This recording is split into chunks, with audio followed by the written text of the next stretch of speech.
UN में दोस्त रूस के लिए 28 देशों से टकराया भारत। भारत के समर्थन में आए 17 बड़े देश। नाटो में शामिल होने वाले फिनलैंड पर रूस करने जा रहा है भीषण हमला।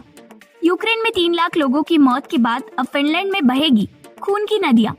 फिनलैंड के नाटो में शामिल होते ही यूक्रेन के राष्ट्रपति जेलेंस्की ने दिया बड़ा बयान। पूरी दुनिया हैरान।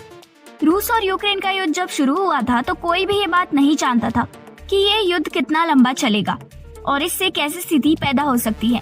लेकिन आज इस युद्ध की चपेट में दुनिया का हर एक देश आ चुका है।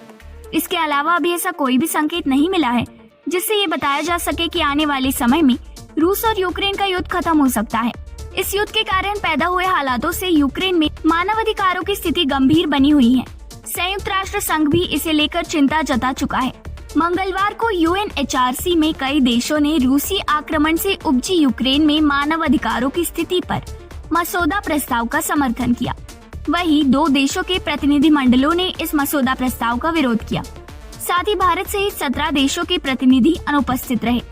एक तरफ रूस और यूक्रेन का युद्ध चल रहा था तो वहीं दूसरी तरफ हमें देखने को मिला कि अंदर ही अंदर फिनलैंड भी नाटो में शामिल हो गया। रूस और यूक्रेन का जिस कारण से युद्ध शुरू हुआ था, आज वही काम करता हुआ फिनलैंड भी दिखाई दे रहा है। रूस लाख कोशिश कर रहा था कि फिनलैंड नाटो में शामिल हो, क्योंकि अगर एक बार फिनलैंड नाटो में शामिल हो गया तो रूस की सीमा में नाटो की पकड़ मजबूत हो जाएगी और इससे रूस कमजोर हो जाएगा। इसी वजह से रूस नहीं चाहता था कि फिनलैंड और यूक्रेन जैसे देश नाटो में शामिल हो। इस चीज से रूस को काफी ज्यादा नुकसान होगा, क्योंकि इससे नाटो की सेना रूस के पड़ोस में पहुंच जाएगी, जो रूस के लिए असल चिंता है। फिनलैंड के विदेश मंत्री पेक्का हविस्तो ने अमेरिका के विदेश मंत्री एंटनी ब्लिंकन को आधिकारिक दस्तावेज सौंपकर नाटो में शामिल होने की प्रक्रिया पूरी की। इस फैसले को लेकर रूस ने फिनलैंड को कार्रवाई की चेतावनी दी है। जिस तरीके का कदम फिनलैंड की तरफ से उठाया गया है, उससे आने वाले समय में स्थिति और भी ज्यादा खराब हो सकती है। फिनलैंड के उठाए इस कदम की यूक्रेन ने सराहना की है। राष्ट्रपति वोलोदिमिर जेलेंस्की ने कहा, फिनलैंड ने सही फैसला किया है। यूक्रेन का लक्ष्य भी नाटो में शामिल होना है। उधर नाटो के महासचिव जेंस स्टोल्टेनबर्ग ने भी माना कि रूसी राष्ट्रपति व्लादिमीर पुतिन यूक्रेन पर हमले को सही ठहराने के लिए नाटो के विस्तार का विरोध कर रहे हैं। पुतिन ने जैसा सोचा था, फिनलैंड ने उसका उलट किया। रूस यूक्रेन युद्ध को 1 साल से भी ज्यादा हो गया है। इसमें मारे गए लोगों का कोई सटीक आंकड़ा तो नहीं है, लेकिन अलग अलग रिपोर्ट्स के अनुसार 1 साल के अंदर 3 लाख से ज्यादा लोग दोनों तरफ से मारे जा चुके हैं।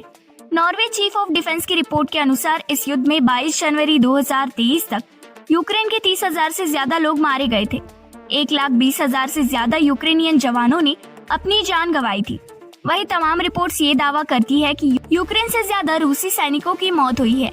अमेरिका के आंकड़े बताते हैं कि 24 फरवरी 2022 से 16 फरवरी 2023 तक 2 लाख से ज्यादा रूसी सैनिक या तो मारे जा चुके हैं या फिर यूक्रेन में बंधक बनाए गए हैं।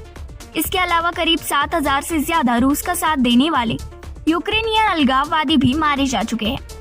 दोनों तरफ से 2 लाख से ज्यादा जवान और नागरिक लापता है। इस प्रस्ताव पर भी भारत ने रूस का विरोध करना पसंद नहीं किया और एक बार फिर अपनी दोस्ती की मिसाल कायम कर दी। वैसे भारत के इस काम को लेकर आप क्या कहना चाहेंगे? आप अपनी राय हमें नीचे कमेंट बॉक्स में अवश्य लिखकर बताएं। वीडियो को लाइक करें और चैनल को सब्सक्राइब करें।